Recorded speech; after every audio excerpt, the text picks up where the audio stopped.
All right, so we kind of got busy when we got here, but my name's Corinne Lehigh, and I'm doing the oral history um, video part here for the Oral History Project at the LGBT Center of Central PA. So first thing I need to know, we have you sign that consent form. I just want to make sure that you consent to being videotaped and recorded. I do. At any time, you can ask me to turn it off. You can choose to not answer a question that I ask you. This is whatever you'd like to do, I can do. Okay, so again, my name is Corinne Lehigh, and today is June 9th, 2017, and I am interviewing Marty here at her home in New Cumberland. And if you could just state your name, first and last name. Marty Tornblom. Okay, do you want to spell your last name? T-O-R-N like Nancy, B like Bob, L-O-M like Mary. Thank you so much. I know my mom has a interesting last name, and she has that too. She's like, okay, I know that you're not going to be able to spell it if I just say it. So. All right, so we'll go ahead and start the interview then. Like I said, we'll start with the easy questions and then work our stuff over to the scan questions that Bill and Barry are interested in. Mm-hmm. So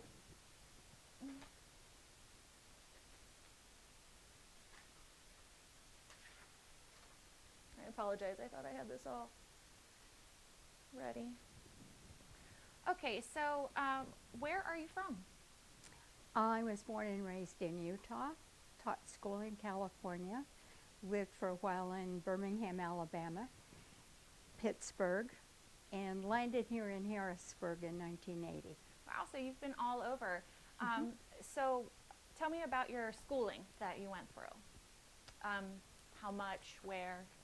Well, I went to elementary through high school in Davis County near Salt Lake City, Utah, and I went to the University of Utah, have a BS degree in education and English, and then I've just taken workshops and any kind of supplementary education that I could access.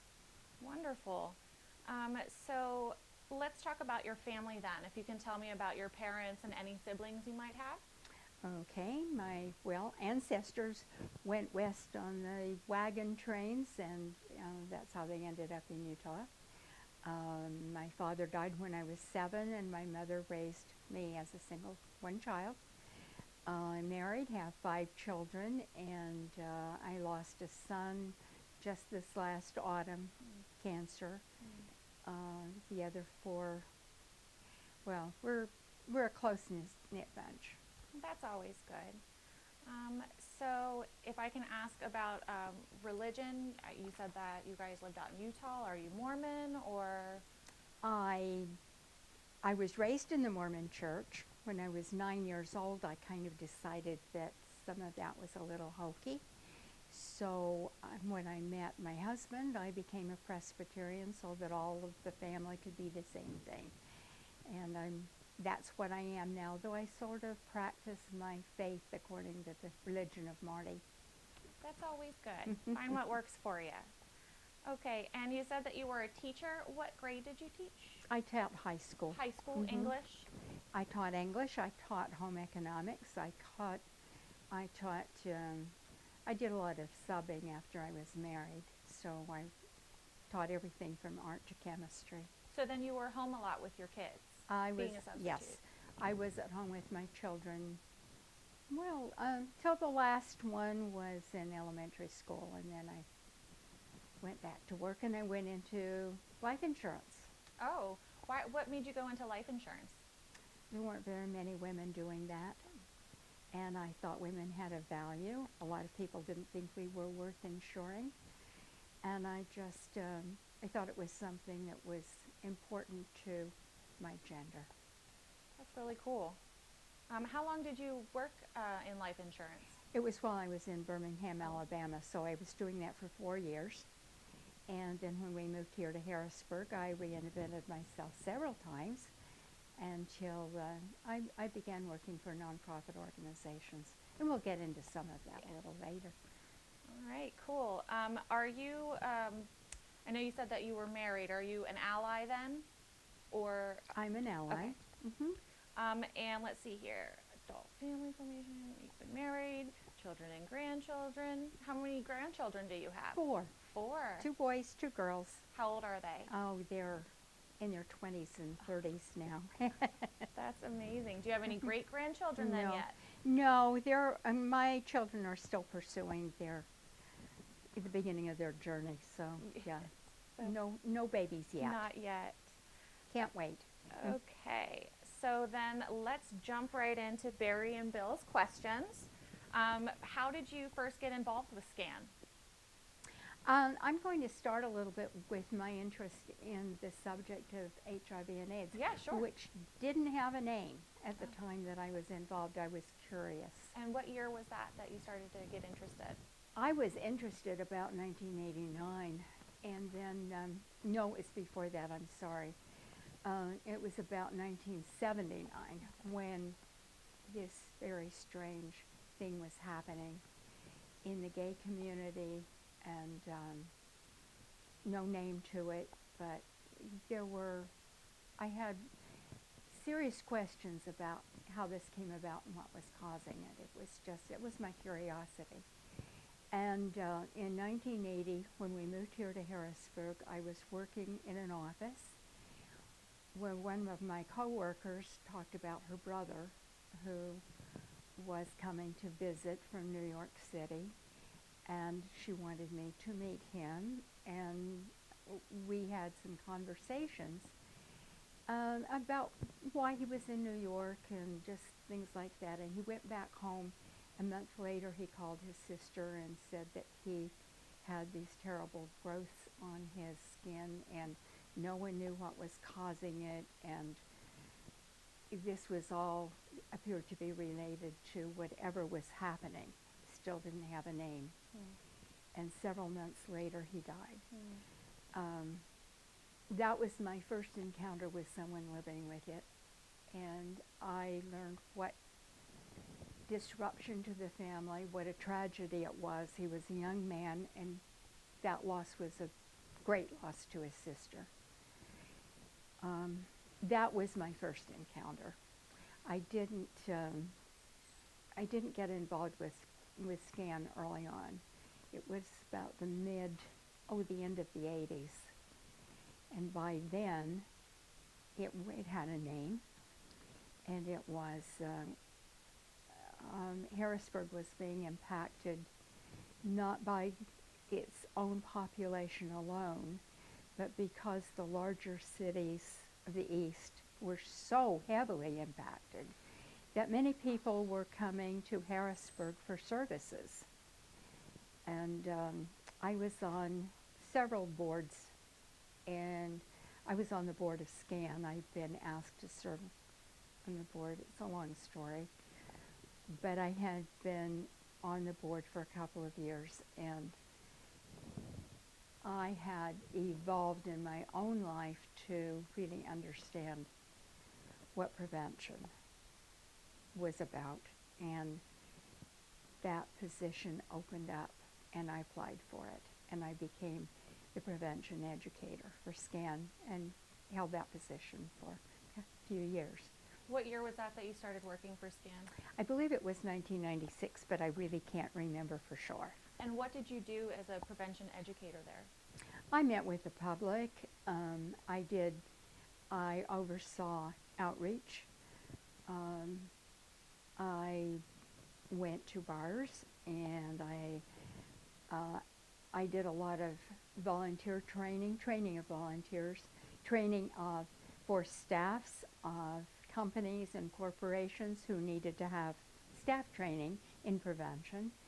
I went into prisons and jails and schools and coffee circles in people's homes and churches, and talked about how HIV and AIDS really could be transmitted and how it could not be. And we'll get on to other questions there about community. So you said that you started as a volunteer there, and what did you do as a volunteer? I was on the board, and then I assisted some of the staff members in developing funds, and one of the staff persons thought that she needed someone to help her out in prevention, and I had already roped her into a board position of another organization, so it was kind of turnabout, payback time. So I helped her, and I had to learn a lot before I could really be effective. First of all, just for transcription purposes, can you explain what SCAN stands for? South Central AIDS Assistance Network. Thank you. So what were the organization's priorities? To serve those who are living with HIV and AIDS primarily. We had case management for that purpose, to help those who were living with this terrible disease to access services, medical services and social services. And sometimes we needed to be the advocates, because the staff folks of some of the services available were afraid. So that was my job in many ways, to allay those fears and clear a path. And you did that here in Harrisburg, right? I did. I actually did it here in Harrisburg and a couple of other counties too, Perry County, Juniata County. And Lancaster, with the Lancaster AIDS Project? Or? The Lancaster AIDS Project merged with SCAN. When SCAN closed, we merged and became ACA, the AIDS Community Alliance. And I was still with them when that happened. At the start of the crisis, how did the gay and lesbian community react? With fear and compassion. There were so many young, particularly young men, but young adults were presenting with symptoms and were getting very sick. And many didn't have family support, didn't have neighbor support, didn't have colleague support. And the community, the friends, came together to take care of and often provide services that were not available through any agency. And the beginning was in the living room of someone who really cared and saw the dynamic of this moving forward and growing. Do you remember whose living room that was? I can't remember his name, and that escapes me because I see his face. And he isn't living now, but someone hearing this will remember, and it will be in your archives. Yeah. But I just don't remember, but I can remember the volunteers and the board members. And what kind of stuff did you guys talk about and do in those early meetings?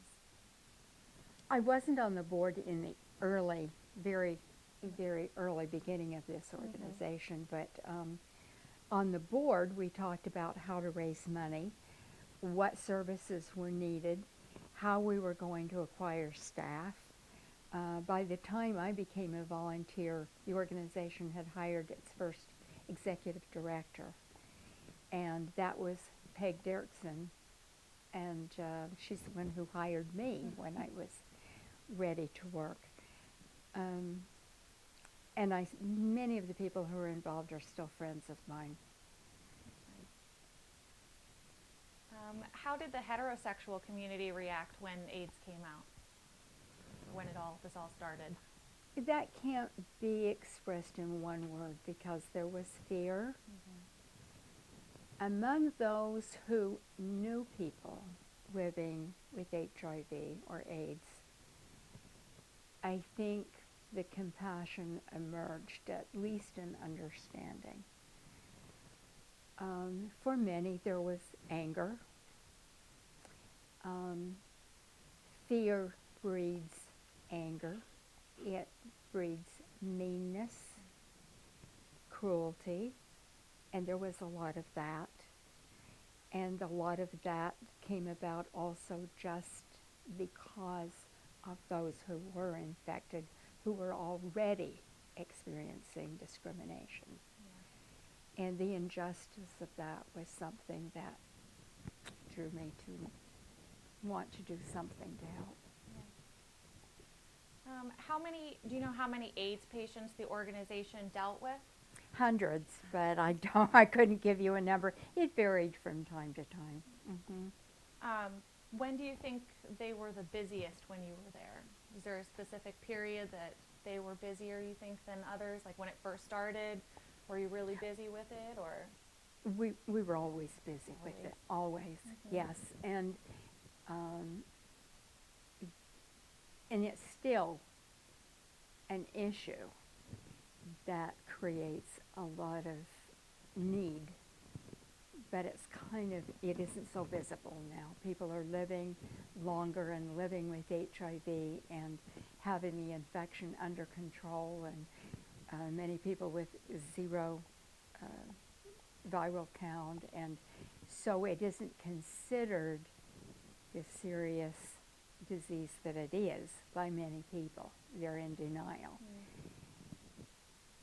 And even the names of organizations change now to not even give it a face. Mm-hmm. I don't have an opinion about that because I'm not working in the field any longer. Mm-hmm. But the need for the services were dire, and the need for medical service now is just as important, and particularly for prevention. So I know that we talked a little bit about the prevention education that you did. How else did the organization handle AIDS and HIV education and training in the community? Well, we did a lot of outreach, and that would be making condoms available, talking a lot about physically how to use barriers. We did not actually participate in needle exchange, but we supported that possibility. We created a lot of literature where we could. I did a lot of public speaking, as did my volunteers. I trained a lot of volunteers to be public speakers. We also had an AIDS fact line that was supported, paid for by the Department of Health. And that was a hotline that could be, it was a fact line, not a hotline, where people could call and get information and be directed to services. It was both for those affected and not affected or infected.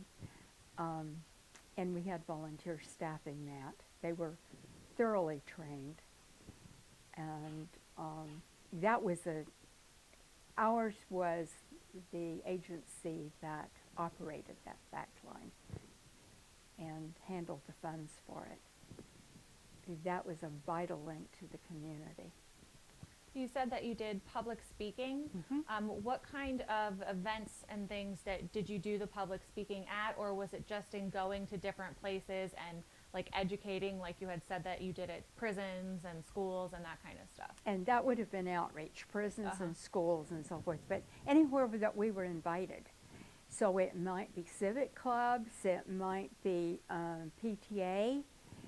Sometimes clubs would ask us to come. Organizations would just want more information. Corporate staff would ask us to do training, but the public speaking was any organization at all. There wasn't a place I wouldn't go.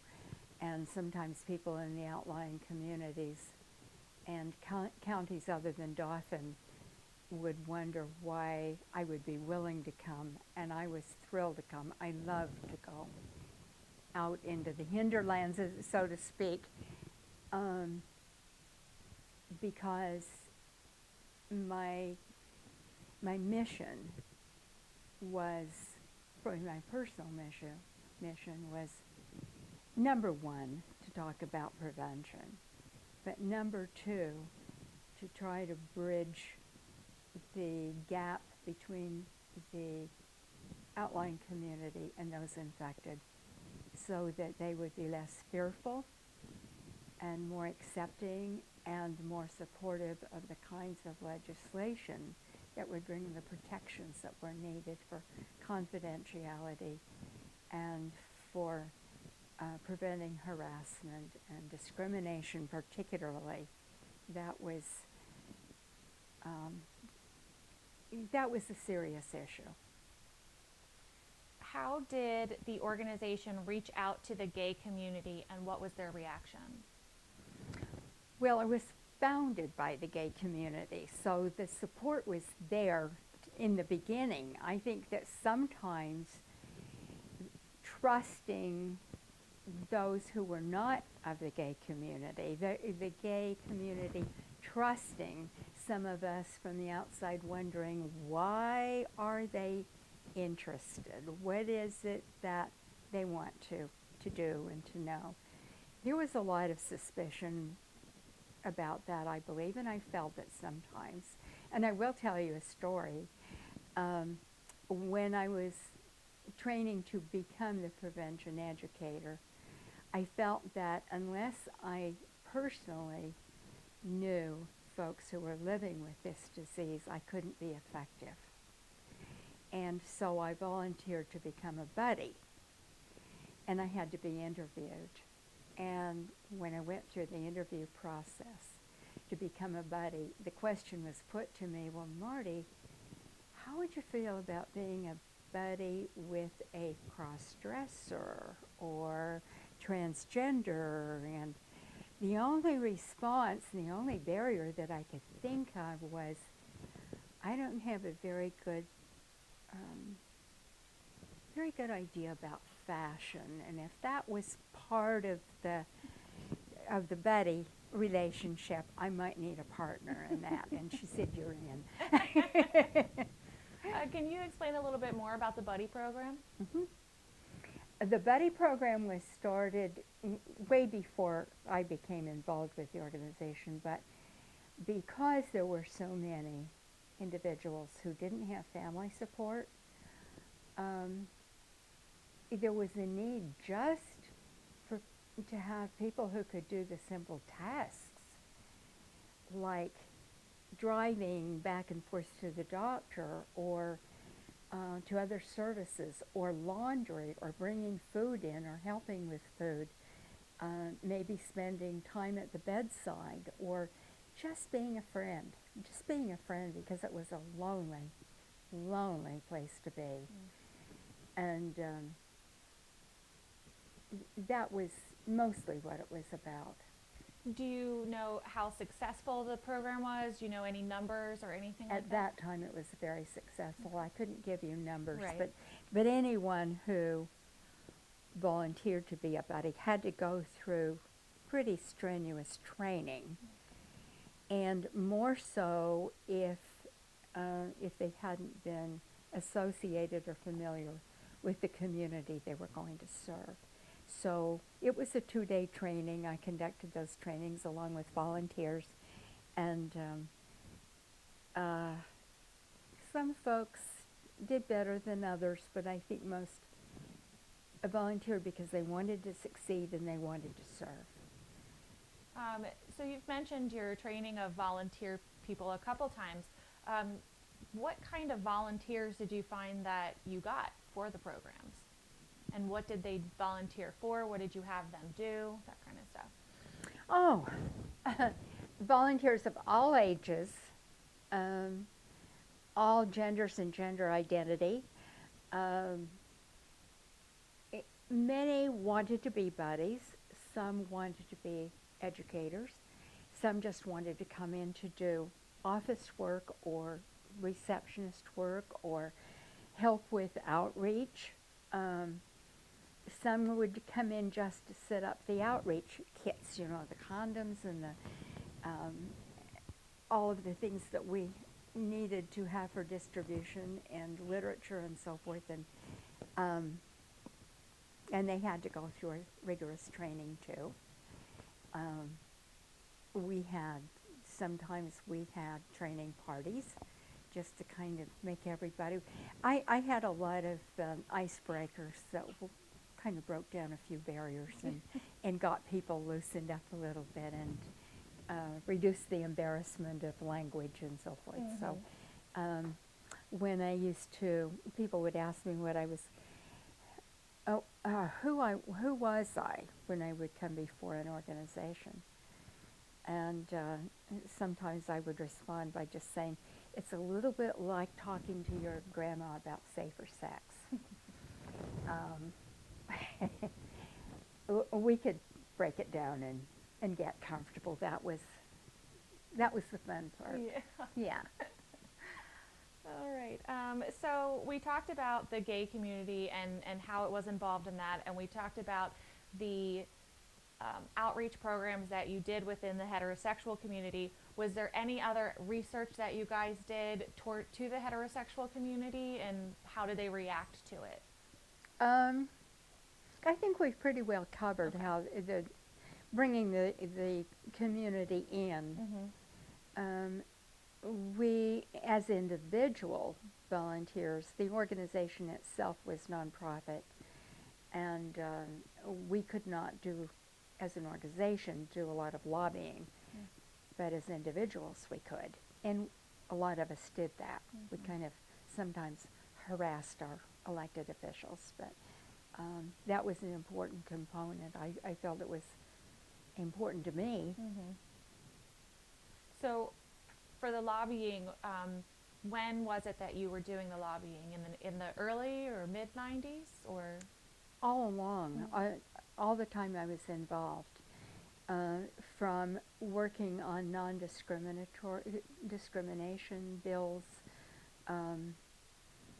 lobbying for more money, for support of these organizations, lobbying for safety in the workplace, to protect anonymity. I can't even remember all of it now. It was a long time ago. But whenever an issue came up, we were out there. Nice. Were services, sorry, I've lost the ability to read. What services were available to people with HIV and AIDS, and how did this compare to cities like Philadelphia and Pittsburgh area? The services that we provided were, first of all, the case management.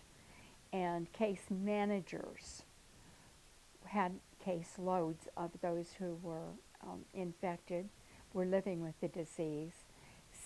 There was a broad spectrum of needs, because some would come in as clients of SCAN because they had had a positive result from a test.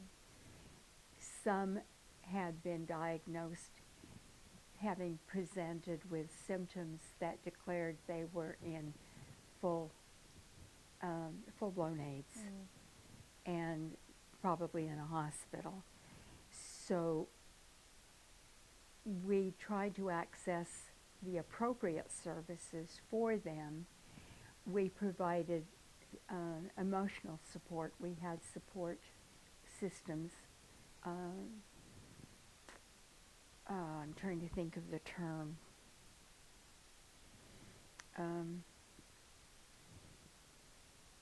Now I can't think of it.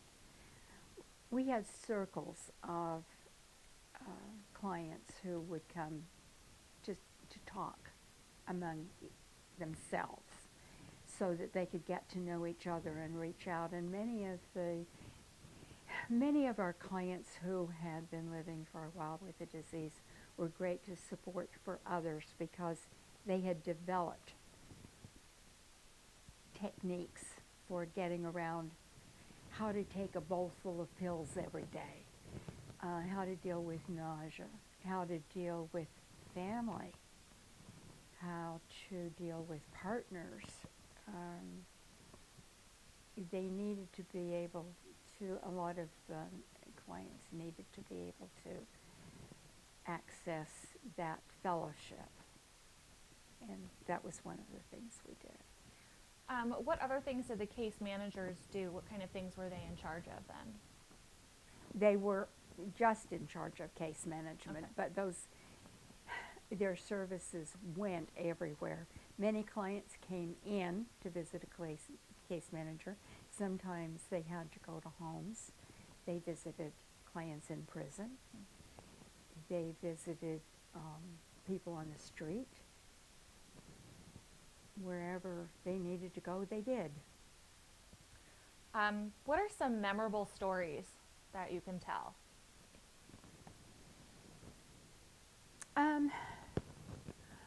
One of them that was one of the most poignant that I talk about still.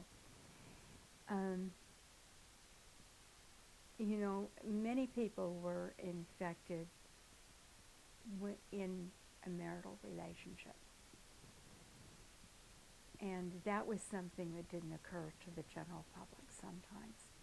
And a woman had presented symptoms, gone to the hospital with pneumonia, had received a diagnosis of AIDS because she had presented this symptom, was picked up at the hospital by a case manager and brought home, and I was asked to come with this woman because, and the case manager, because the case manager thought that there would need to be a buddy. And maybe I could find the right buddy for her. So we were sitting in her living room, and she was going through her medications, all the prescriptions she had received at the hospital. And she picked up one of the bottles and held it in her hand, and she looked at her 3 children sitting in her living room. She ran to the bathroom and brought a bottle out that matched hers, and realized this is a medication her husband had been taking for 3 years, and she had no idea that he had HIV, and he was blaming her for infecting him. Wow. And because I experienced that, it came home to me, the secrets, how transmission happens in the most varied of ways. And the first thought that came to my mind was the little 2-year-old walking around in the living room. And if she had this symptom, she had been infected some time ago.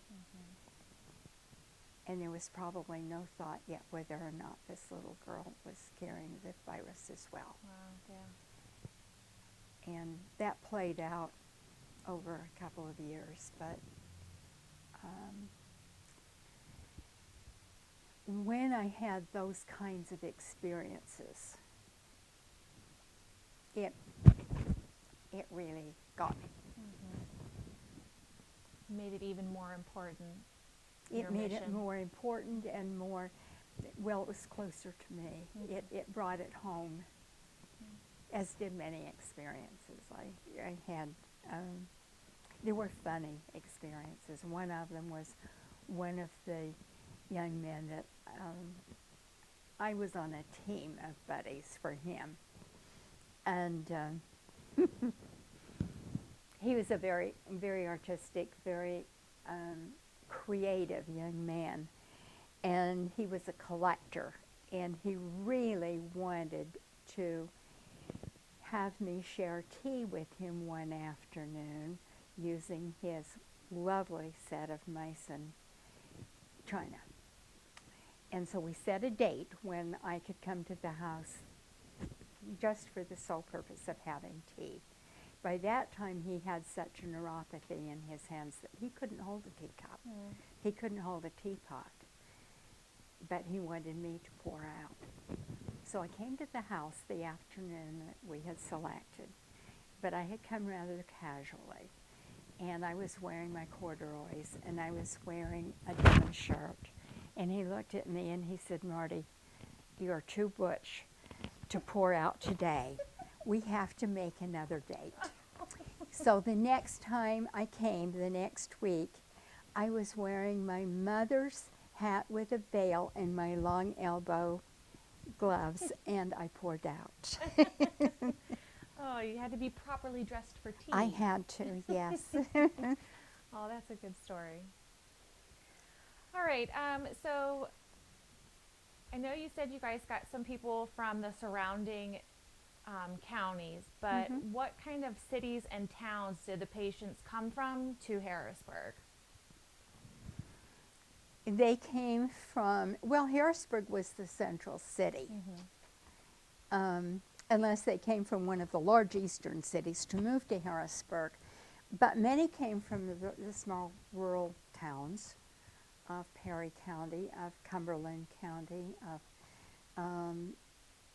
some came up from York County and Juniata County. They came a long distance for case management, for primarily that. And the difference between Harrisburg and many of the other cities, Harrisburg was similar to Lancaster in the services that we provided, but we weren't as overwhelmed as the larger cities were. And so there could be more, not only more services, but there could also be a little more camaraderie. Okay. That's really cool that people chose to come to Harrisburg for the services. And they came from farms, they came from Everybody wherever. from all walks of life. If they had, many came just because they had received a diagnosis or they had received a positive result, and the fear of that, they needed support immediately. And how did you get the information out to the people in these rural communities that SCAN was here in Harrisburg and available to help them when they got these kinds of diagnoses? Well, through our outreach, we did. Through the volunteer, the Speakers Bureau, all of the medical community was aware, at least we did our best to make them aware, because anyone in the medical community could encounter someone who is infected and should refer to a specialist, not just a family doctor, because it's a very complex treatment. Yeah. You mentioned that you did outreach in bars. What kind of, tell me a little bit about that. What did you do? What kind of people did you run into? How did they accept you in there? Any stories? Well, I don't have too many stories. It was, I think, seeing this white-haired Smurf walking into a bar kind of took people aback. Sometimes I was given a table where I could politely sit and make things available, and that didn't go over very well. Sometimes I could just walk around. Sometimes, more often, I was training the volunteers to do that, because if they were already in the community going to the bars anyway, then their presence would be a comfort. Mine wouldn't be. It'd be looked at with some suspicion and discomfort, and gee, who is this person, and could I be a spy, and could I be whatever? I anticipated that kind of thing, so I just wanted others to be comfortable. Yeah, and usually we tried to do that as teams. And I know the Friends, that was how they got a lot of their information out, was taking flyers to the bars and getting everyone, because prior to that, there really wasn't anything in the area for gay community. So that's for quite some time, yes. So I want to talk a little bit about how families reacted when a family member had HIV and AIDS. I know we've talked a little bit about your friend and how she reacted with her brother, and then some other people that you had interacted with, but in general, how did you find that families went during this time when it first came out reacted to HIV and AIDS diagnoses? For many, it was particularly for young men. It was awfully hard. It might be a situation where he had to disclose to his family not just that he was living with HIV or AIDS, but that he was gay. And, or if infection had been transmitted in a way other than sexually, that question would be asked. Well, I didn't know you were gay, or are you really, or what? How did you get infected? The question was always asked, how did you, or how did he, or how did she get infected? And, that question, except from a prevention point of view, didn't matter. Once the virus was in the body, what mattered was how are we going to help this person access service to be able to conquer it if it's possible.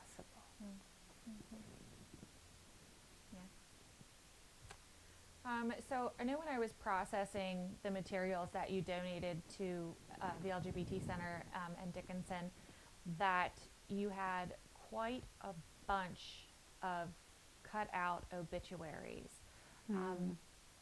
So the question they have here is how many died during the early years compared to larger cities, and did it impact service delivery or help from the state agencies, the amount of people that you were seeing pass from it? Well, people dying of HIV didn't impact the services as much as those living with it, first of all. The obituaries that you found in the collection were just the ones that people I knew. And there were a lot. There were a lot, yeah. And they were male and female. They were young and they were old. And I don't know what the difference was between here and larger cities. I really concentrated on the here and now where I was.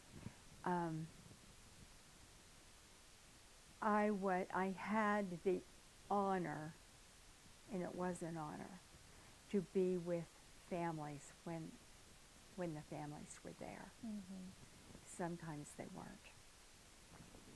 Sometimes they couldn't. One case was one of our clients.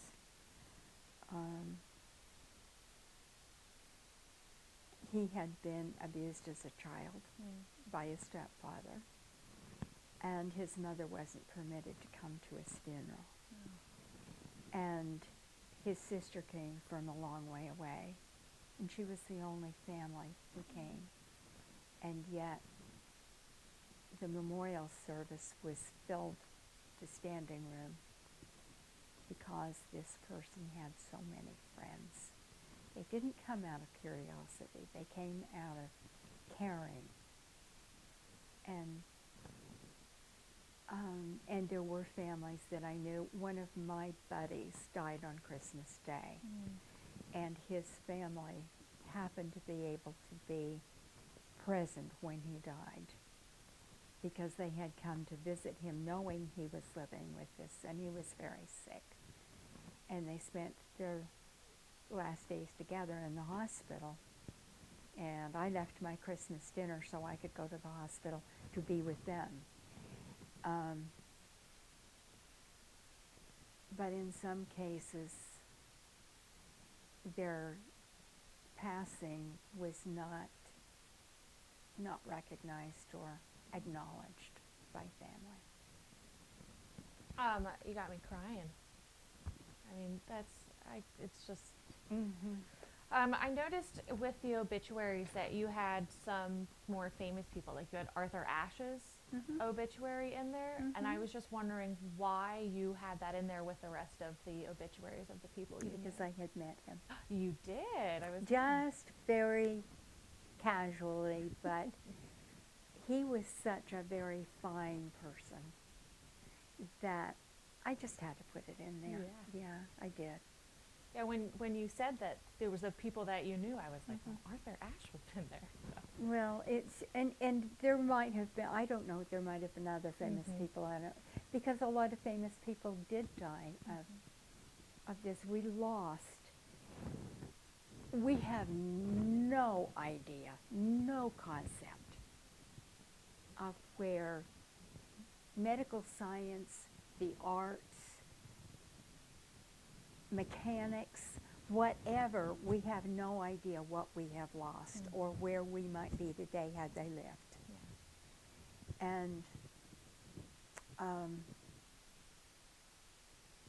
And it was so, in so many cases, it was fear, not of this virus, but it was fear of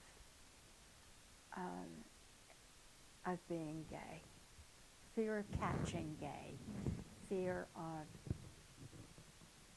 of associating or being thought of as being gay,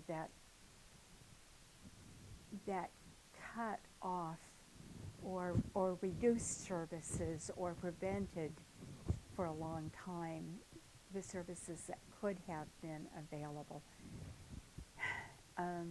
A lot has happened, and a lot has improved. A great deal has improved. That isn't to say there still isn't fear. There's just denial. And I'm thankful all the time. I know people living with this disease. I know them now. And I celebrate their lives, and I celebrate the relationships that they have, and the accomplishments that they've been able to experience. And I personally celebrate that. But it isn't over. It won't be over until we can prevent it medically, scientifically, and until there is a way to cure those who are living with it.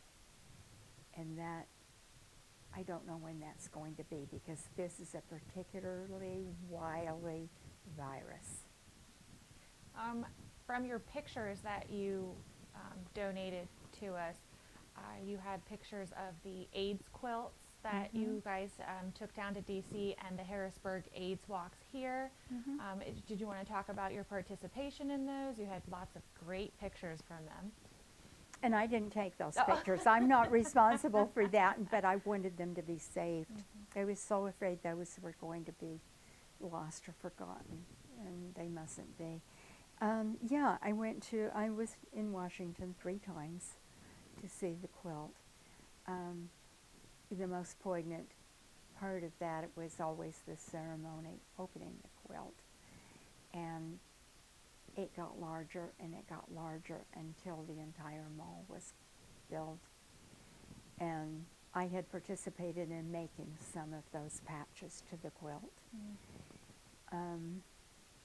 We had, one of them was really a healing process when some of us got together in the kitchen on several nights making a few patches for people that we had lost, and then going to Washington to see those patches as part of the whole.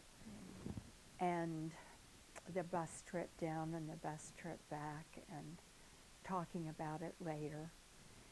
Some of the successes that we had was in getting schools to have a quilt display in their own buildings. And there was one particular school that we had to have a parents' meeting to convince the parents that their children would not be told things they didn't want them to hear. And there were parents who were very reluctant to have the subject brought into the school at all. Do you remember what years that was? No, that was in the 90s. And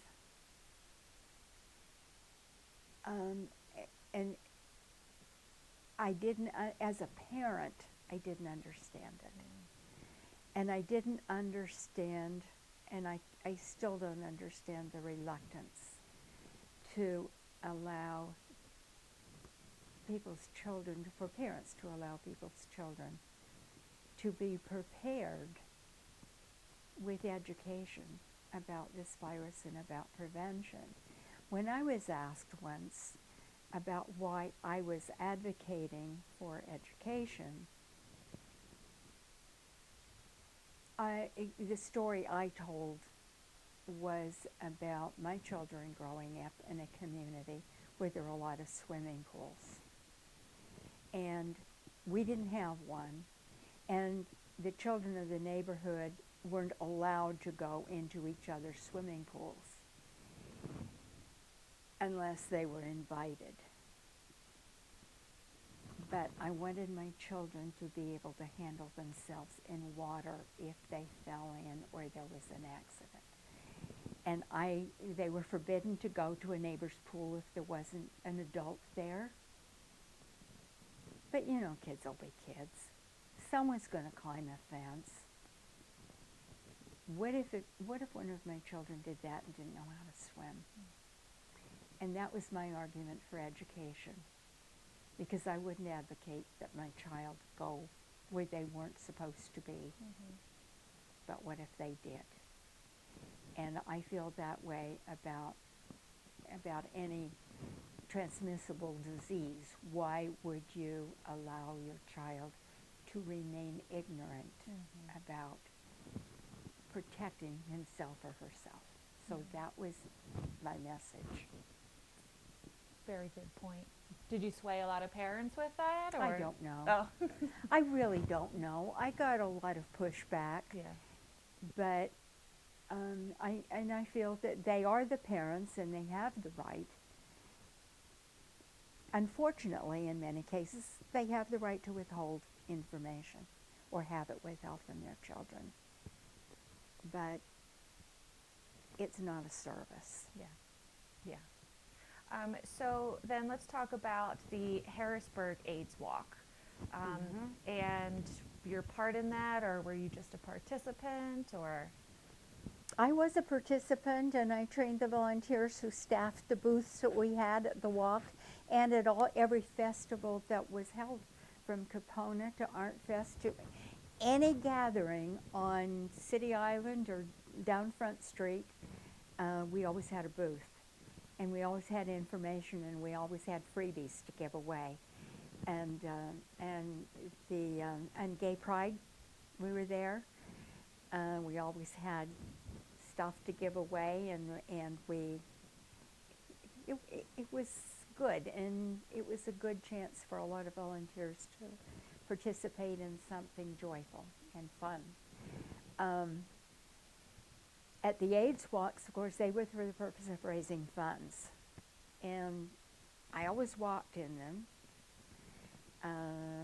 Those who volunteered the booth while we were walking were those who didn't walk. And the more children who could be involved and the more families who could be involved, the better.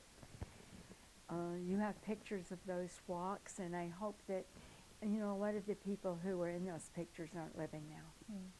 Yeah. And not just because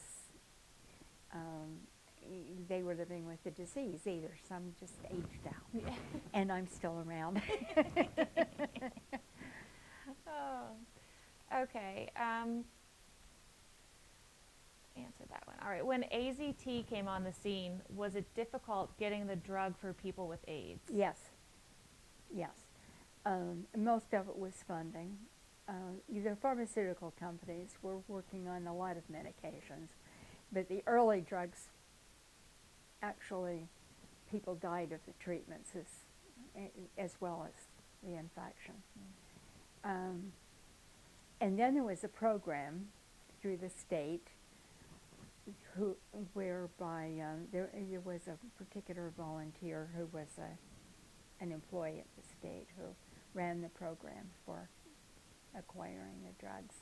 And that became very effective because it made drugs affordable to those who couldn't finance.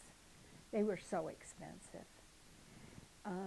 One of the concerns I have, and I will tell you two stories. One of them was, as an educator, I felt that I needed to know as much about the virus and the medical aspects of things as the prevention.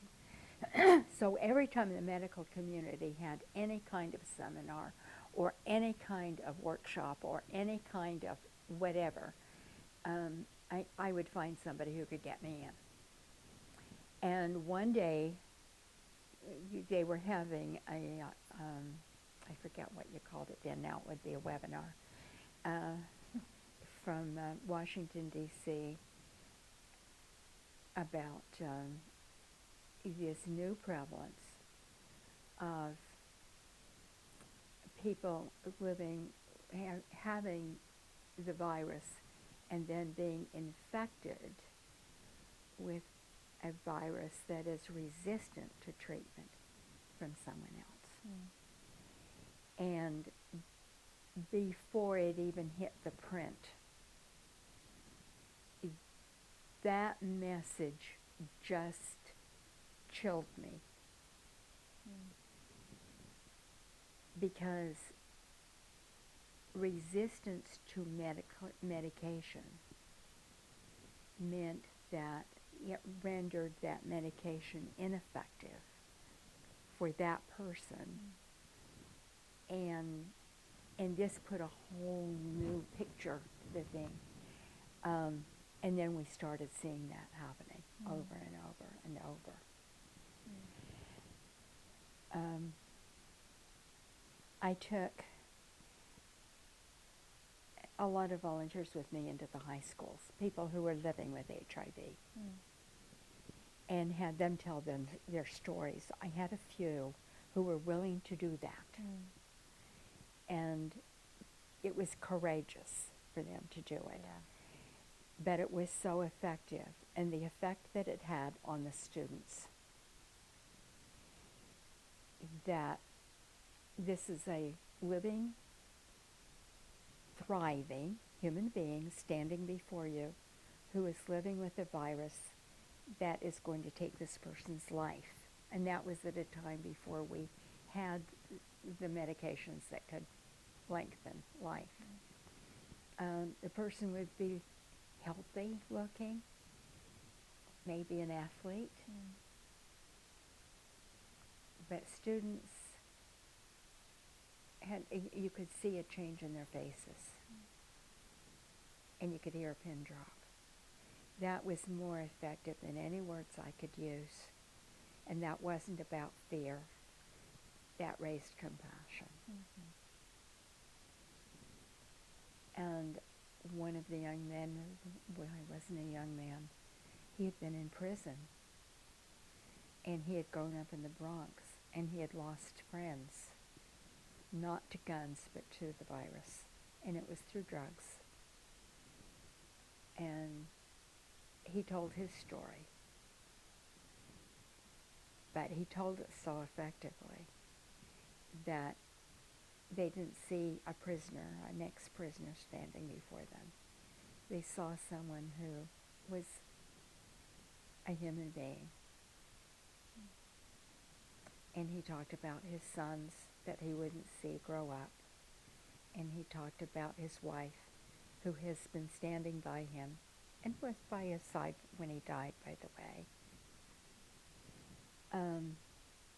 The young man who was actually a physician and learned that he was HIV positive because he had a needle, got a needle stick, practicing his profession. And that's how we learned he was HIV positive, not from the needle stick, that he was already infected. Wow.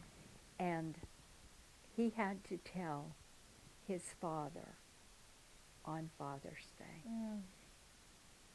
that he was gay and that he was going to die of AIDS. And that's a young man who talked to some students and talked to people who might otherwise have closed their ears. And they were my heroes. Yeah. So you talked about IV drug users when AIDS started getting into that. How did that change the attitude towards AIDS and HIV?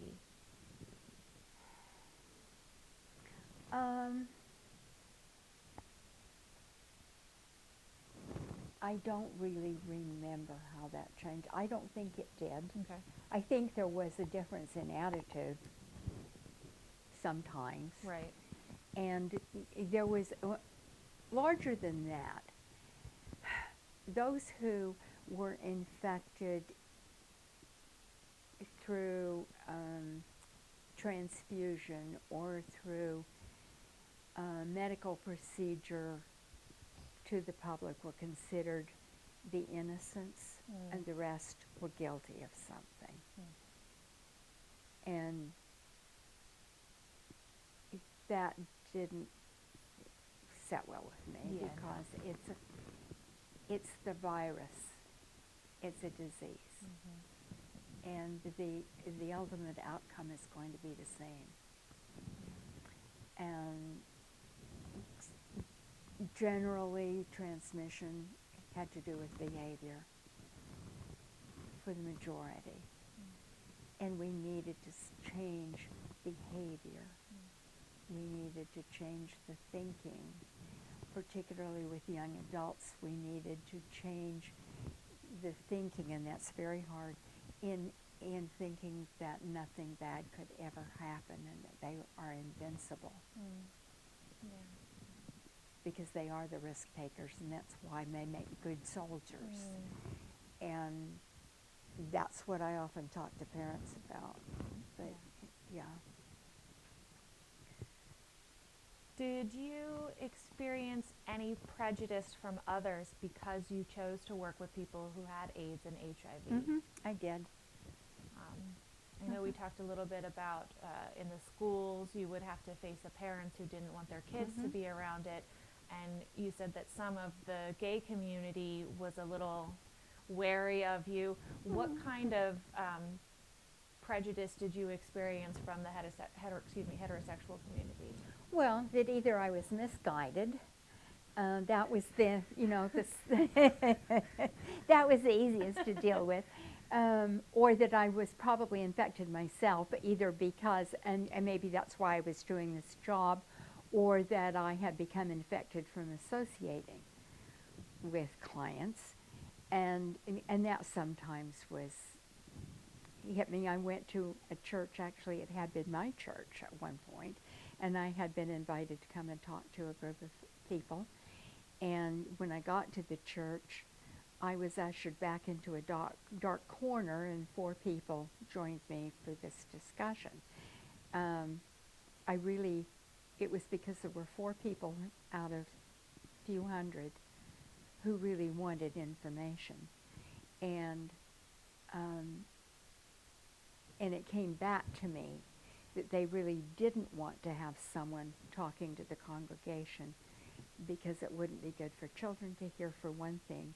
And they really wanted to be attracting young couples and families, and AIDS just was not a subject that would touch any of them.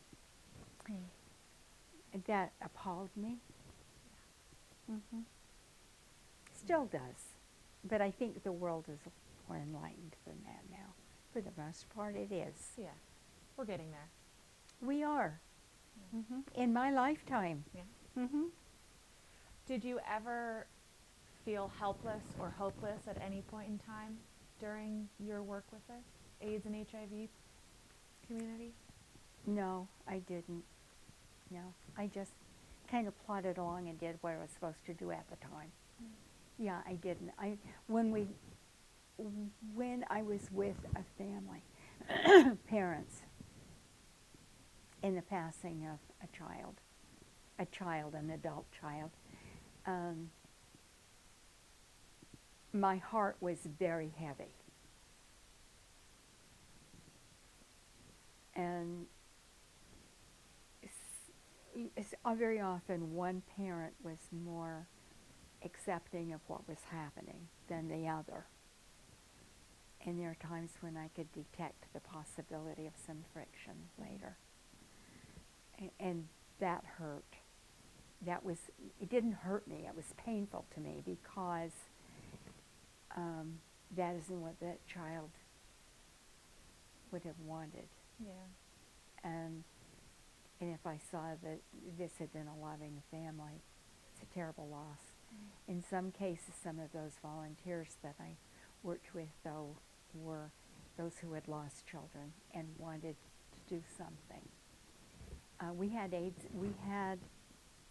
a dinner once a month. St. Stephen's Episcopal Church offered their basement and their kitchen for dinners that various churches sponsored and volunteers prepared.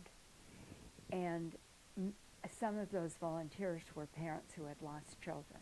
I think we have some of those pictures in the collection as well. So. You do, and that was an important component. Yeah.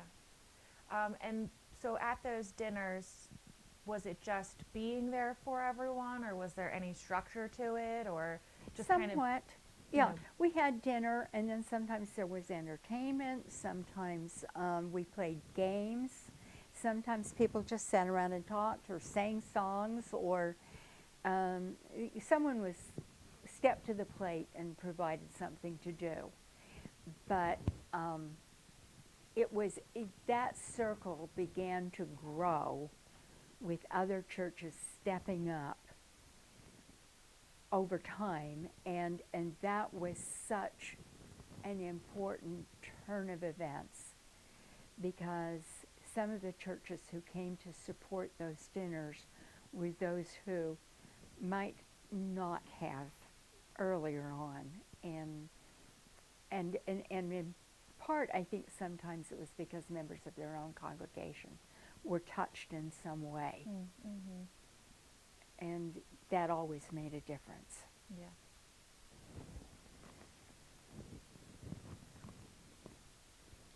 Reading through these as to which ones we've hit and which ones we haven't, because we've talked about a lot. What do you think the biggest contribution SCAN made during the crisis was? Providing a center. It was kind of the axle of the wheel. There were, as community agencies grew in number and support systems began to emerge, SCAN and then ACA really was the force in the center, and not necessarily kept things moving, but kept everyone informed. And even after the merger, and we grew in geographic area of coverage, those who were volunteers and those who were staff members, even when they left the agency for a variety of reasons, we pretty much remained cohesive.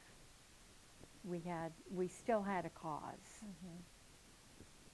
And some of those folks are no longer living now, and they're younger than I, and they had their own cancer or whatever else took them. But, and I miss them. I miss them a lot. Still see a few around town. It's cool. Let's see here. How did your friends and family feel about you working with AIDS patients? Mystified.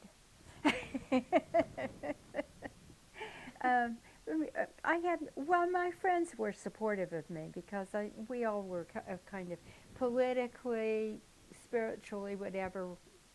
I choose my friends, and my friends choose me.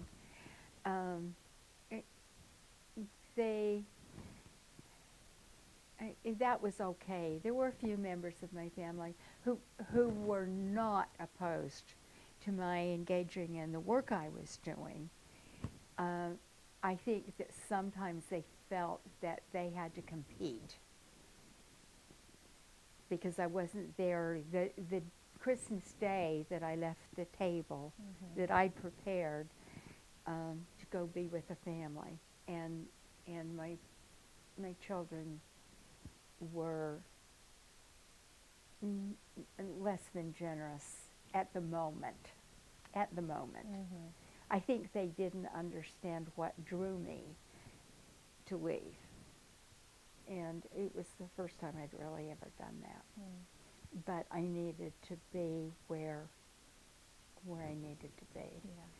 Yeah. And, but they weren't ever. Another story, my youngest daughter was needing the car, and she wanted to drive some friends somewhere.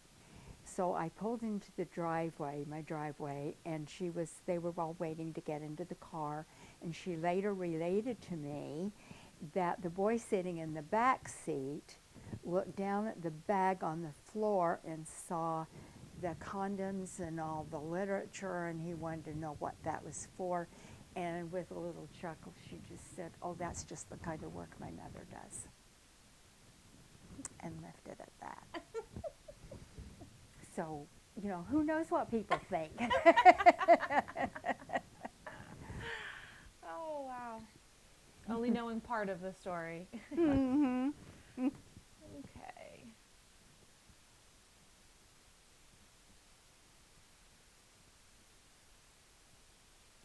There's one more question I wanted to ask before we went back to the other list.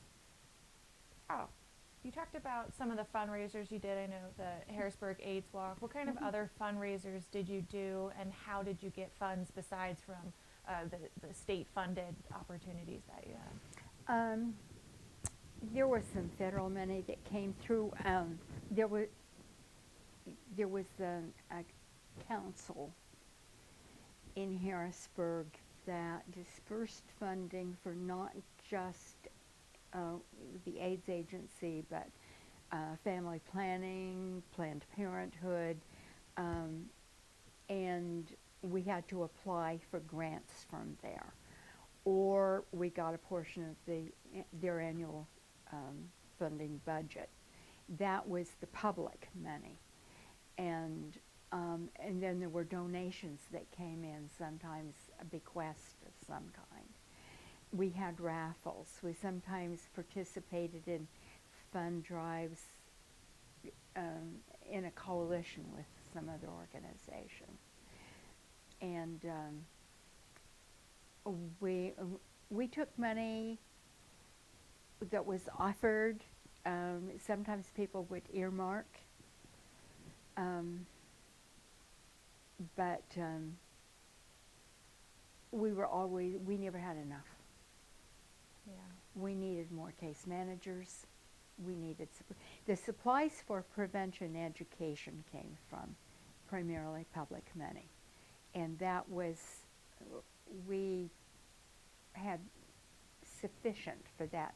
Another thing that we did that I had failed to mention was that we participated with the Department of Public Health.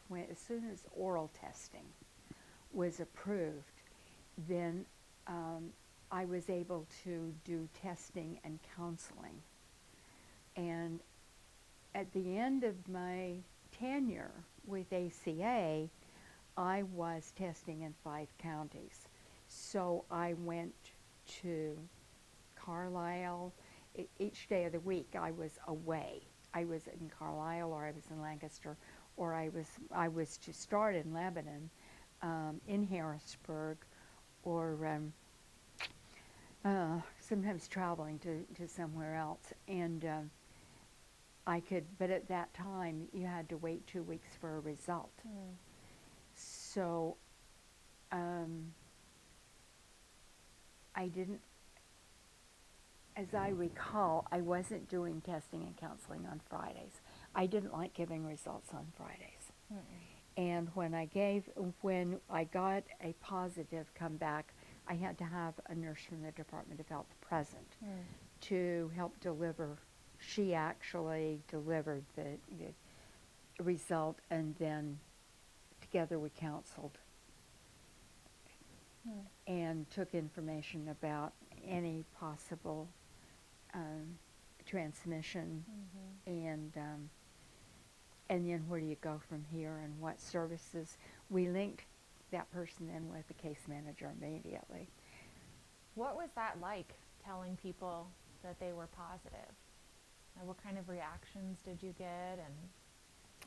And it was always shocking. It was always a shock. I think it was almost, well, it was hard. It was also difficult having someone wait 2 weeks and then come in for the result, and the tension that you could feel. And some just broke down sobbing because they were negative. Waiting 2 weeks. And some knowing the risks that they took.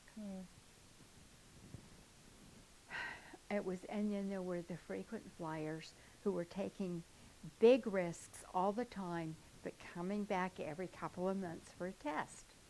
And the counseling part was to help them change habits, change behavior, and knowing that that wasn't going to happen. More when the person was in addiction. That was something that was much harder. And at least I thought so. So, yeah, it was rough. would you say that was the hardest part of your job there at SCAN, or was there something else, that being with families, or? Being with family was sometimes the hardest, yeah. I can't say what was harder because everything was, every day was different. But I felt that I was being effective doing the testing counseling. And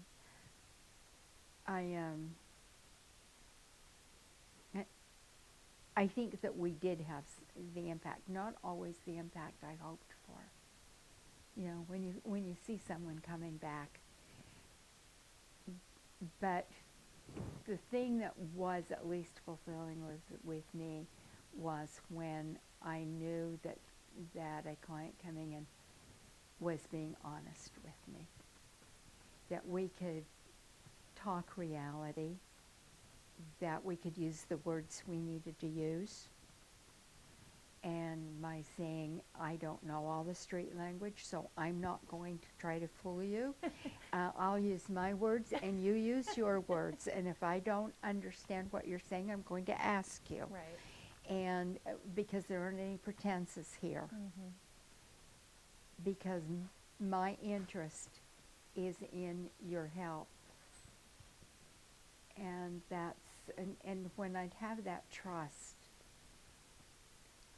I could not betray that for anything at all. Same way with clients, I couldn't betray a trust. All right, we're coming towards the end here. Was there anything else that we didn't go over that you wanted to talk about? I think those were wonderful questions, and I think, I'm sorry my memory's so short. Well, I'm sure that you will. They'll be definitely pleased with this. You've given some great stories and told us a lot about the work that you did there. Let's see. My last question then is if you can think of anyone else maybe that we should reach out to contact, or anyone off the top of your head or anything like that? Oh. I can get in touch with you later about that, can't I? Oh, yeah. Yeah.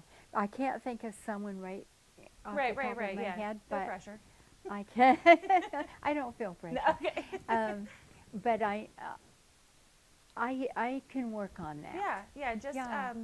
I think you can either email us at the center, Pat or Barry, or give us a call. I know you have my phone number and the center's number, so yeah, I do. give us a call on that. And then anything else you want to state for the record before I turn the recorder off? I can't think of anything right now. I'm kind of brain dead. Right. Well, you did a wonderful job. Thank you so much for Thank you. answering our questions. Thank you for the opportunity. I think this needs to be done. I agree. We're not hearing enough anymore, you know? Yeah,